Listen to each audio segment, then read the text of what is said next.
Thank you, my Rafiki. I confirm we are Rafikis. Thank you for that. And Pastor Ronnie, karibu sana. Good to see you. Ronnie has been here for a while, a couple of weeks, and I think he's planning to return to the US on Thursday. And thank you for having braved those early days to start our youth ministry. And like it has been said correctly, Reverend Sam has continued faithfully. One of the advantages of being around for a long time is to see somebody rise from internship into youth pastor into senior pastor. I'm so very proud of Reverend Sam. I think let's appreciate him. Being tested through time, and obviously it's good to know that we don't stand on our own. He also stood on the shoulders of somebody like Ronnie, who went before him and who is serving the Lord in the US in different capacities. He initially went to Moody Bible, where he studied and qualified and became one of the best ministers during his year, and went on to plant a church and then later on to serve in other ministries as well. Well, good afternoon, church. Bwana asifiwe. We continue with our reflections. We haven't titled this as a series because I initially started it as some reflections on relationships. Mostly, we're asking the simple question, what kind of a friend am I? And today, powerfully demonstrated for us here is the kind of friend that Christ is to all of us, that he laid his life down for our sake, and he calls us his friends. He who came from heaven, he was God, and yet he considers us our friends. He comes down to our level and even decides to become one of us. And now he calls us not his subjects, not his slaves, though we are all that, and his creation. He calls us friends. And what quality of friendship is that? That he suffered and died so that today we could live. So as we reflect on this, we have good foundations on which to reflect. We have good models and good role models. Jesus says, like, as I have done to you, so also you must love one another. And so we have good examples. We stay with the story of David and his tribulations under King Saul. And we have had opportunity to reflect on Jonathan, the quality of friend that Jonathan was to him, the kind of friendship and relationship he was ready and willing to enter into, and the kind of covenant that they entered into. When Jonathan talks to David, he asks him to show him kindness. And it's not just kindness. The Bible, most of the text will translate it as loving kindness. The Hebrew calls it hesed. Hesed is a quality of friendship that is how God loves us. It's a covenantal, committed, long-suffering, unconditional love that doesn't depend on how I feel today or tomorrow. And that's the quality of covenant relationship that Jonathan had asked David to enter into. We catch the story where the almost deranged King Saul, so paranoid, is running after David in order to kill him. Somehow he has convinced himself that David is against him. And this alliance between David and Jonathan is evil. And therefore, even Jonathan, his own son, he is threatening him even with death because of his friendship to David. And we want to reflect on the cost of friendship. The cost of friendship. And for Jesus, this was the cost. This is my body broken for you. This is my cup, the cup of the new covenant in my blood. I'll die for you. That's the cost of my friendship. And we want to look at David and stay with the story and see some of the costly decisions that had to be made along the way in order to maintain that friendship. We begin with chapter 21. David will run away to Nob. He's now become an enemy of the state. He's a fugitive.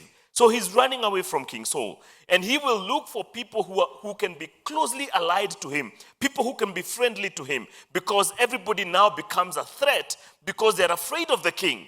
If the king knows that you're allied to David, then your life is also going to be in danger, and therefore you will distance yourself from David. And he will become more and more isolated. And yet, in that isolation, in his flight as he runs away, sometimes in very difficult circumstances, he will see the preserving hand of God, sometimes in very unlikely ways.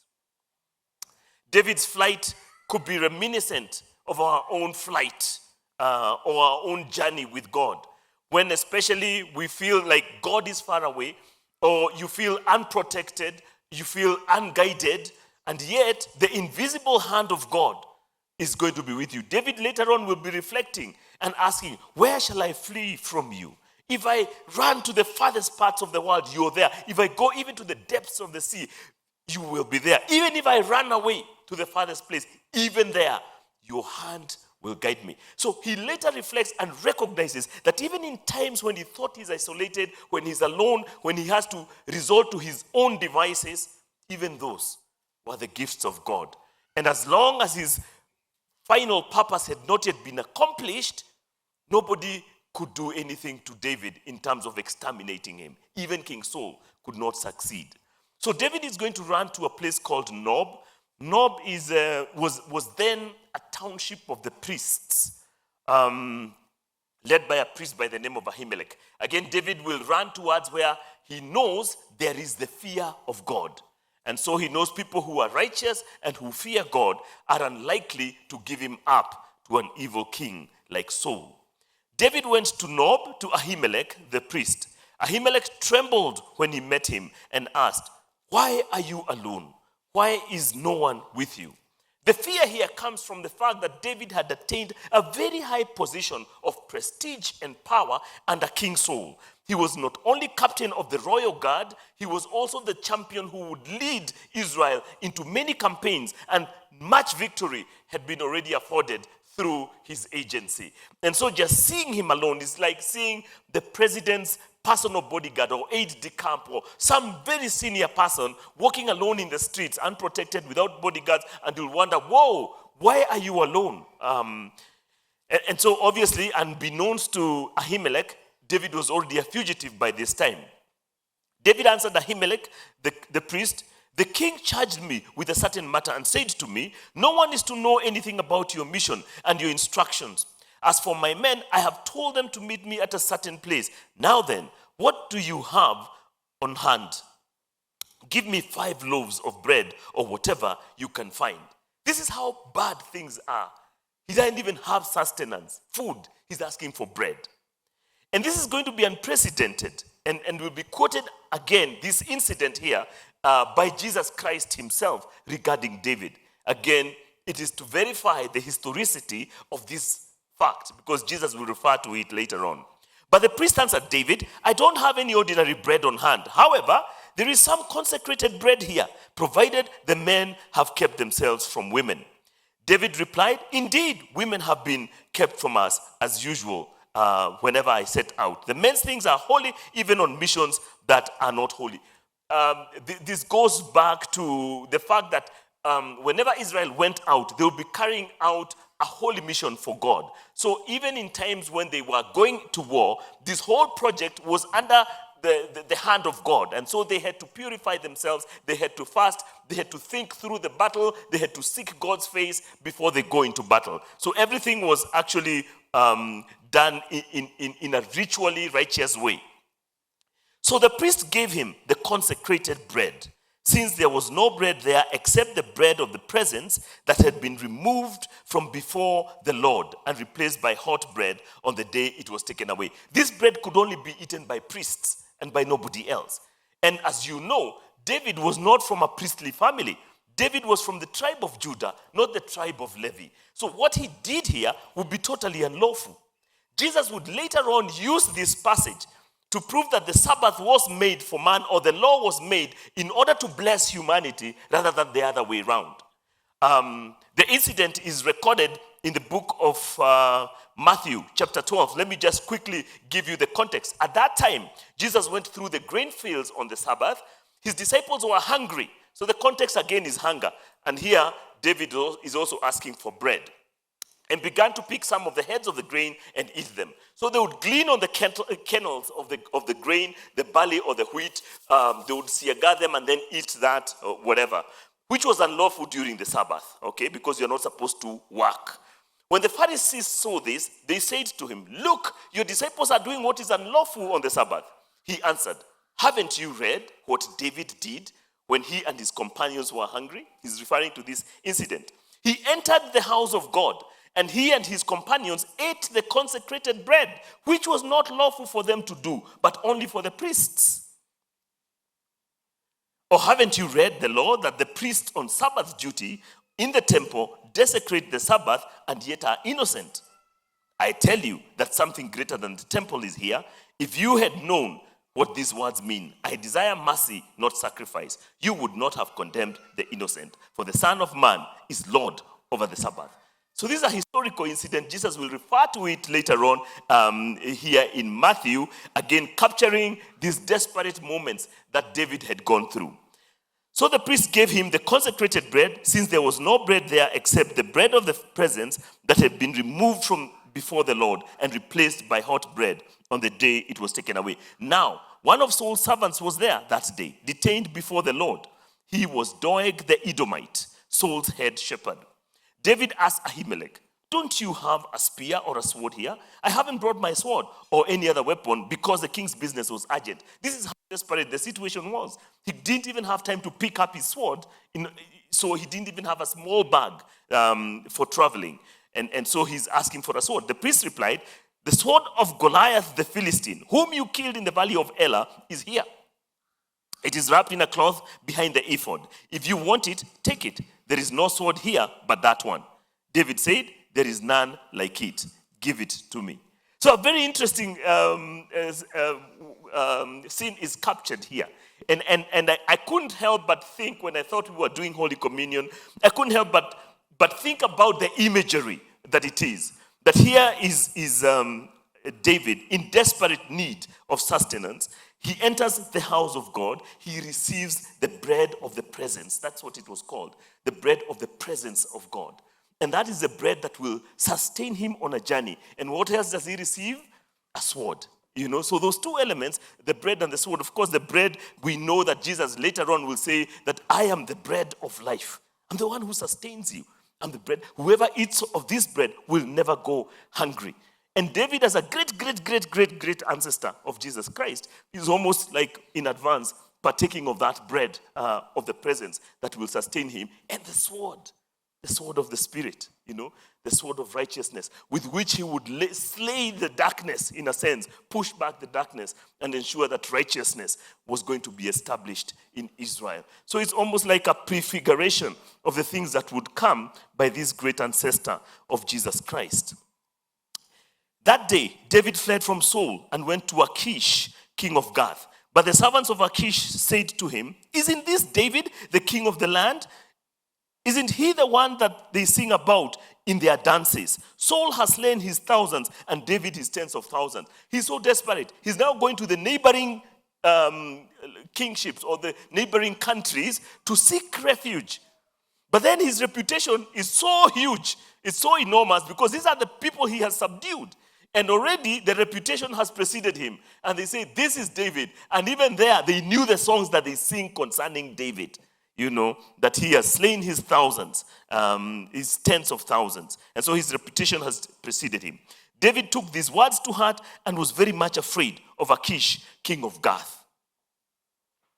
So he pretended to be insane in their presence. And while he was in their hands, he acted like a madman, making marks on the doors, on the gates, and letting saliva drool down his beard. That's desperation, isn't it? And sometimes it would seem, many of us, if we were in those kinds of situations, you'd ask yourself, is the Lord with me or not? Because here it seems like he's reverting to his own devices. The thing with David is, at no time will he ever accuse God of having abandoned him. Even in these desperate times. By the time you are pretending to be insane, things are really bad, aren't they? You know? And yet, even through that whole drama, God will still sustain him. So he's letting drool go down his beard. Achish said to his servants, look at the man. He's insane. Why bring him to me? So even the king, the act itself becoming convincing must be an act of God.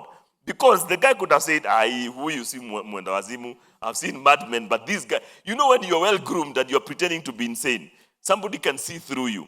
Yet he was being recognized by the man, but the man who had authority to put him to death, Achish, could not recognize him as David. He thought he was a madman. Am I so short of madmen that you have to bring this fellow here to carry on like this before me? Must this man come into my house? In other words, take him away. And that's how David survives this particular incident. And you can think about the many incidents when you've been tempted. You probably even told God, I'm done with you now. You know, as far as I'm concerned, you are no longer in this place. Because you've let this thing go on too far. Maybe it's a financial situation. Maybe it's a family situation. And it has looked so desperate that whatever devices you've tried, rather you thought you are the one who came in to rescue the situation because God had abandoned you. And it chronicles our journeys. Not everything is always smooth. David is still the anointed of God. God has not forgotten him. And David will still be king, despite the things that he will go through. And sometimes we are so impatient to judge God by the circumstances that we find ourselves, especially the difficult ones. And we draw conclusions and say, you know what? This thing is not worth it. It doesn't work. Because you went through a particular situation. And in your opinion, God let you be fired, or you lost your house, or you couldn't pay rent, or a certain relationship was broken, in your opinion, irreparably. Therefore, you say, God is not here. That's not true. God is always there. I know it's easier to see God in the circumstances of victory, the circumstances of glory, the promotions, when the business is doing well. It's much harder to see him when he's operating in the shadows, in the pain and in the defeat and in the shameful situations. Yet that is what the cross is. It's a place of pain, it's a place of defeat, it's a place of great shame. Everything about the cross tells you that God has lost on Good Friday until Easter Sunday. And then he makes everything out of its opposite. From deep pain and great defeat and hopelessness comes incredible power and hope and beauty and eternity. That's what we commemorate. This wasn't a beautiful scenery. This cup was a man bleeding to death. That body was a guy shredded by Roman whips. So badly beaten was he that by the time they crucified him, he couldn't survive the ordeal. When they came to break their legs, he was already dead. The other thieves were still alive because of how badly bruised he was. So it's easy to mention, this is my body broken for you. But when you think about what that breaking entailed, it was horrendous. It's hard to see God in the shadows and in the pain and in the defeat and in the shame. And yet that's where God's most powerful work is accomplished for eternity.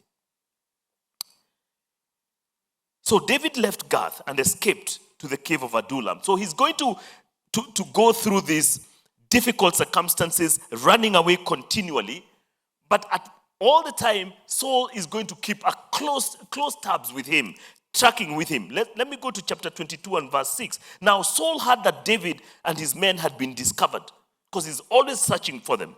And Saul's spear in hand was seated under the tamarisk tree on the hill at Gibeah, with all his officials standing around him. Saul said to them, listen, men of Benjamin, will the son of Jesse give all of you fields and vineyards? Will he make all of you commanders of thousands and commanders of hundreds? Is that why you have all conspired against me? In other words, I'm the one who is able to gift you with lands and powerful positions. Just in case we think political patronage is something new. It's not. This is what politicians have always done.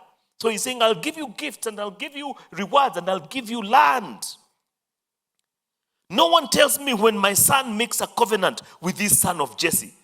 None of you is concerned about me or tells me what my son has incited my servants to lie in wait for me as he does today. So his paranoia is going to become worse and worse and worse, as usually happens when we slip away from the hand of God, when we stop seeking God for guidance, when we revert to our own devices in order to advance our agenda.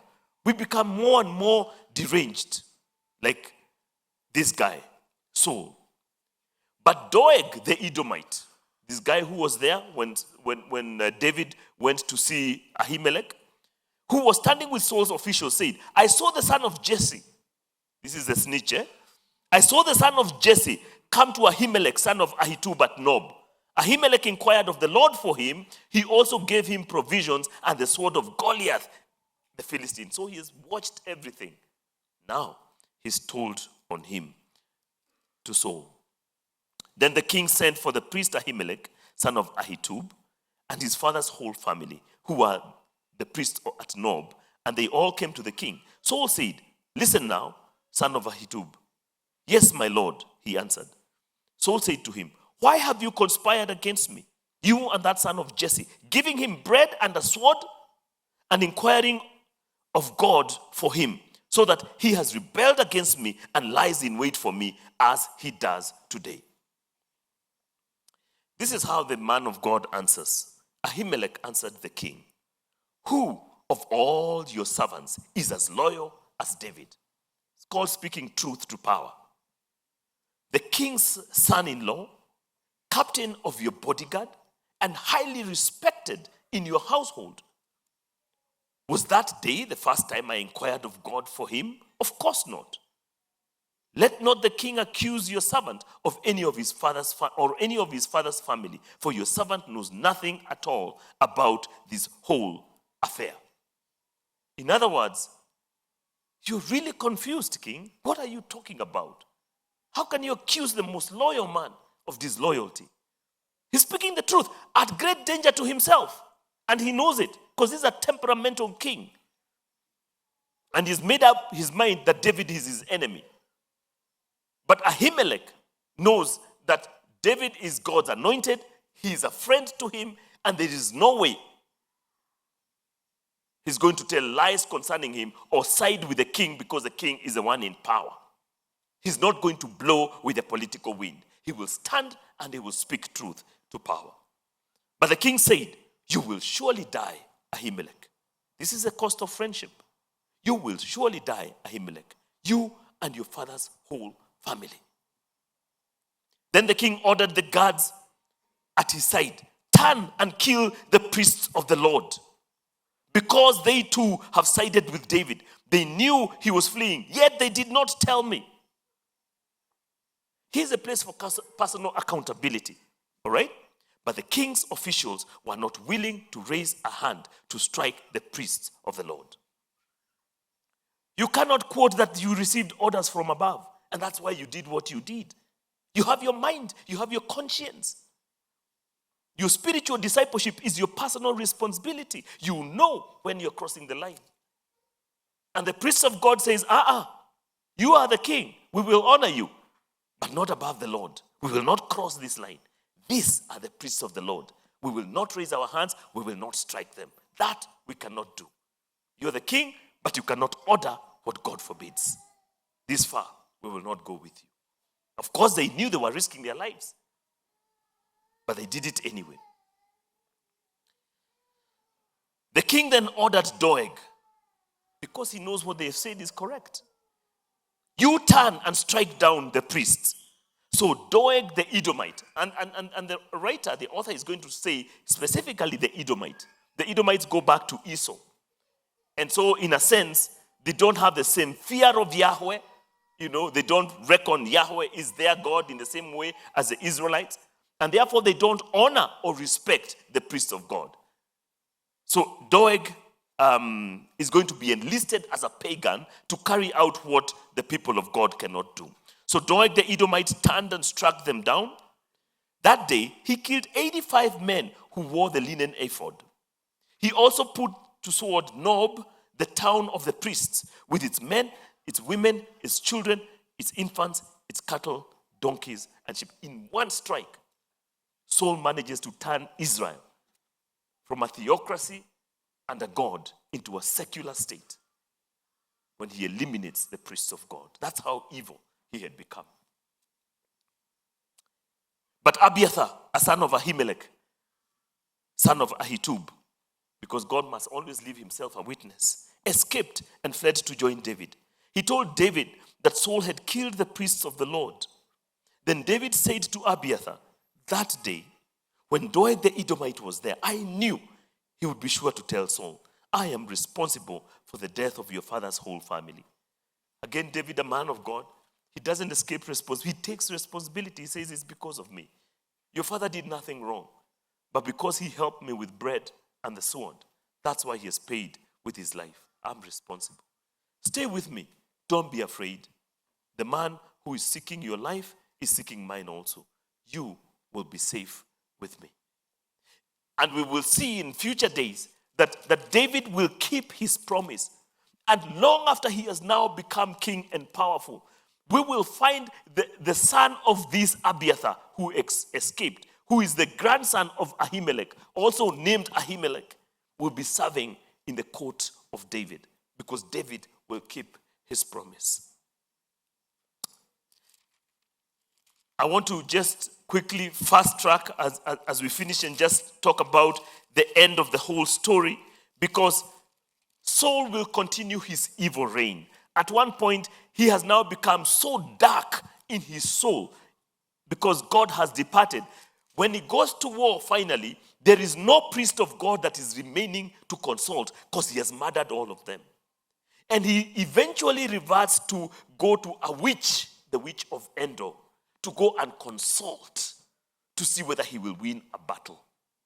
He resorts to high-level witchcraft and inquires. And of course, God has already left him and is told, you will die in battle. It's a very sad end to a king who would have been so great. At the end, in chapter 31, now the Philistines fought against Israel. This is the final battle. The Israelites fell before them, and many fell slain on Mount Gilboa. The Philistines pressed hard after Saul and his sons, and they killed his sons, Jonathan, Abinadab, and Malchishua.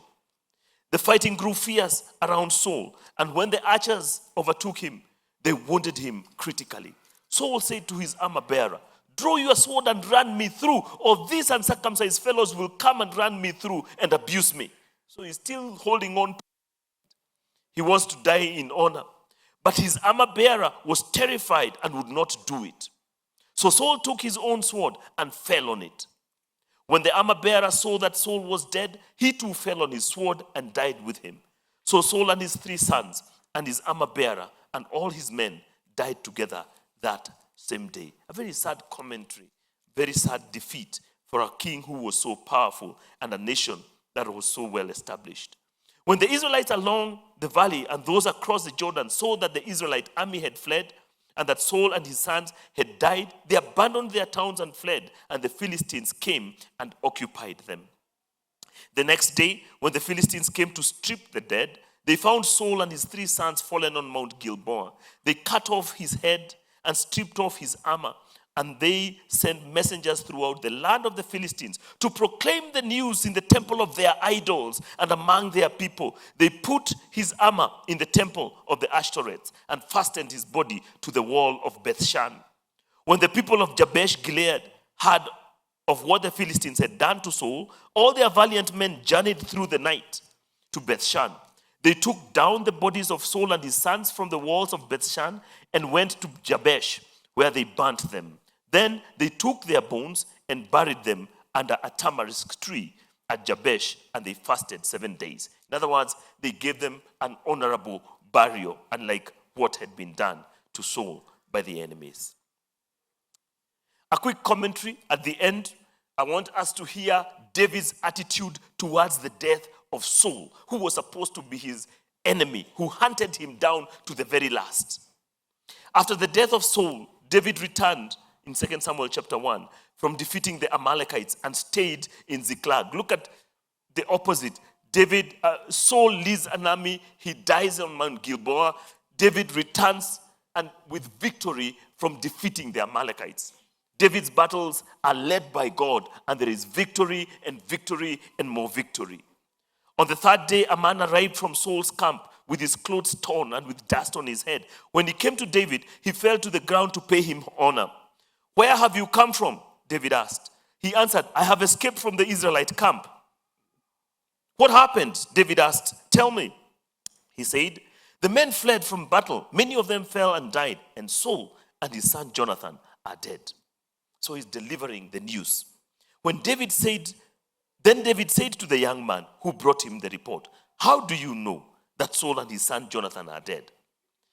"I happened to be on Mount Gilboa," the young man said, "and there was Saul." So this is eyewitness testimony. "There was Saul leaning on his spear with the chariots and riders almost about upon him. When he turned around and saw me, he called out to me, and I said, 'What can I do?'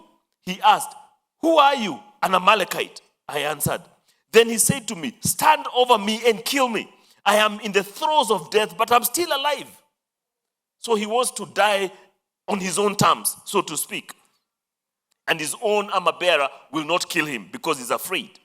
"So I stood over him and killed him, because I knew that after he had fallen, he could not survive. And I took the crown that was on his head and the band on his hand," that signified the rulership and the kingship, "and have brought them here to you, my Lord." Then David and all the men with him took hold of their clothes and tore them. They moaned and wept and fasted till evening for Saul and his son Jonathan, and for the army of the Lord and the house of Israel, because they had fallen by the sword. So here's a bigger perspective about what is going on. And sometimes we are so narrow in our view. We think everything is about me and myself. But David has the view that this signifies a defeat of the house of Israel. The king, even though I don't like him, he doesn't like me, he's a symbol of the power of Israel. He was the anointed of God, and now he's dead. And so is Jonathan and the armies of the Lord. And they mourn for their country. That's nationalism, patriotism. David said to the young men who brought him this report, "Where are you from?" "I'm the son of an alien, an Amalekite," he answered. David asked him, "Why were you not afraid to lift your hand to destroy the Lord's anointed?" He's speaking for Saul, the same man who has been trying to kill him. He's now, "Why were you not afraid to lift your hand against the Lord's anointed?" Then David called one of his men and said, "Go strike him down." So he struck him down and he died. For David said to him, "Your blood be on your own head. Your own mouth testified against you when you said, 'I killed the Lord's anointed.'" And then what does David do? He sits down and composes a dirge, a funeral song to mourn King Saul, Jonathan, and the armies of Israel, because he's a musician. And this is not, he's not playing public relations. This is not politics. He's a man in deep mourning because of what has happened. And I want you to reflect on his attitude towards somebody who was, quote unquote, his enemy, to the point of he tried to kill him. And yet for David, in his perspective, I have to honor Saul because God thought that Saul is the best king for Israel. Who am I to oppose the Lord's anointed? In other words, am I positioning myself in a place to advise God? You made a mistake by choosing him to be the king over Israel. And reflect on this, based on the casual way, especially in which we consider those in leadership over us, whether it's spiritual authority or the authority God has put over you at your place of work, your boss. Why has God chosen them to be in that position? What is your attitude towards them? And if they were to meet a calamity, how would you respond? Would you say good riddance? Finally, you can take over the position. What is really your attitude? And I would guess that one of the reasons that David became such a powerful king is because of his attitude towards authority, even at a time that authority was trained against him continually for long. He never saw the man in authority. He always saw the God who had put him in authority. And because David honored authority, God honored him in a way that he has never honored another king. He says, I will establish your throne forever. And that's how he was fast-tracked to the lineage of the Messiah. So that the throne of David, the kingship of the Lord Jesus Christ would always be called the house of David. Jesus, in the prophecies, God will give him the throne of his father David. That's God talking about Jesus. And he will reign forever and ever. Listen to the funeral dirge. David took up this lament concerning Saul and his son Jonathan and ordered that the men of Judah be taught this lament of the bow. So it's not casual. He's saying, I want you to learn this because this is how we will mourn those that God has honored and those who have fallen in battle. It is written in the book of Jashar. Of course, anything that is written has been established for a long time. Your glory, O Israel, lies slain on your heights. How the mighty have fallen. That's how he's referring to the house of Saul. Tell it not in Gath. Proclaim it not in the streets of Ashkelon. Lest the daughters of the Philistines be glad. Lest the daughters of the uncircumcised rejoice. So don't publicize it. Hush, hush, hush. Let it not be known. This is a disaster for our country. Oh, mountains of Gilboa, may you have neither dew nor rain, nor fields that yield offerings of grain. For there the shield of the mighty was defiled, the shield of Saul no longer rubbed with oil. He curses the fields and the mountains where Saul had died. From the blood of the slain, from the flesh of the mighty, the bow of Jonathan did not turn back. The sword of Saul did not return unsatisfied. Saul and Jonathan, in life they were loved and gracious, and in death they were not parted. They were swifter than eagles. They were stronger than lions. O daughters of Israel, weep for Saul, who clothed you in scarlet and finery, who adorned your garments with ornaments of gold. How the mighty have fallen in battle. Jonathan lies slain on your heights. I grieve for you, Jonathan, my brother. You were very dear to me. Your love for me was wonderful, more wonderful than that of women. How the mighty have fallen. The weapons of war have perished. And so he recalls the covenantal love that they shared with Jonathan. The hesed, unconditional love that goes beyond even death. He says, yes, I know, Saul and I had issues, but you, daughters of Jerusalem, rejoice for Saul because he's clothed you with scarlet. He dressed you well, he treated you well. Rejoice, mourn for him, mourn for him. And that attitude towards leadership that we would proclaim to be evil, that attitude is what set David heads and shoulders apart as a man of God. God, commenting about David, says this: I have found David, son of Jesse, a man after my own heart. He will do whatever I command him. And for that, he receives a throne that will never be taken away from him. What is your attitude today towards those in leadership? Many Christians have much to repent of. And you see, this doesn't mean that David agreed with what Saul did. Never. Many times we would say, what have I done to you that you are chasing after me? What is it? What wrong have I done? You tell me. And yet Saul never stopped pursuing David. And David never stopped honoring Saul as the Lord's anointed. When you think about the collective conversations and discussions that we have concerning our leaders, disparaging, dishonoring, horrible, disrespectful, maybe God looks at us and says, that's what you think of your leaders? All right, I'll give you one who is just like you. Same attitude that you have towards them, they will have towards you. Because we dishonor and disparage our leaders. It doesn't mean that we shouldn't critique them, or we shouldn't argue, or we shouldn't say that this is not right. David did all that. Saul was an evil king, without any shadow of doubt. And yet, David never stopped honoring him as the Lord's anointed. And when his turn came, God instituted him, or he put him on the throne and gave him power, honor, and authority.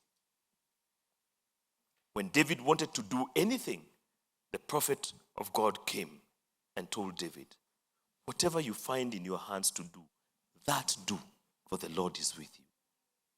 In other words, he had been purged of all this evil because he had been shown how not to lead. Such that whatever popped in his heart, whatever he wanted to do, if he did it, the Lord would establish it. Because God knew, here is a man who honors anything that I have established. Even when that king is Saul and is evil, he still honors him. What is your attitude towards those in authority over you? What do you think about your boss? What about when they do things that you do not agree with? What is your attitude? Do you even pray for them, that God would use them or change even their hearts? Think about this. Think about this. And think about it in the larger context that while we were still his enemies, Christ died for us. He didn't die for us and love us because we were his friends. He loved his enemies. We hated God. If you want to know what you want to do with God, what humanity wants to do with God, you look at the cross. We want to get rid of him so that we can get on with our business. But while we were yet his enemies, he died for us. What ought you to do with those that God has placed around you and above you? Would you reflect on this and ask God to change your heart, to change your mind, and help you be more of a David than a Saul?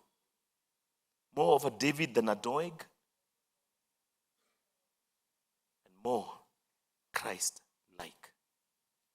That we too may reflect the glory of God and honor him in our actions and in our thoughts, especially towards those that he has put around us. Amen. God bless you.